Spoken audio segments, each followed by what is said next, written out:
The quartz movement in this wall clock quit working and a new battery didn't fix it. Looking at the back, I discovered that the quartz movement that was in there seemed like a pretty common one, so I went online to search for a replacement and found one. Now, the pendulum on the new one is obviously something we're not going to use on this clock, so I reused the old pendulum and set about to replace the movement. The hands just slip off, and the nut that holds the movement in place, I had to use a pair of pliers to get a good grip on it.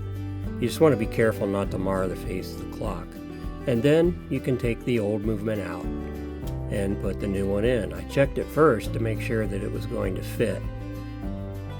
After that, I installed the rubber washer to cushion it against the clock face and then reinstalled the movement.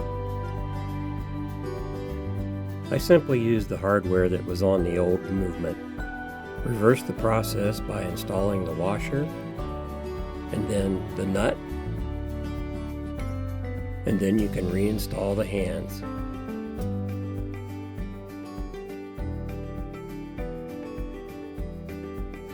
Turn the unit over, install a new battery, set the time, and make sure it's working. The last thing to do is to install the pendulum, and your clock's ready to go.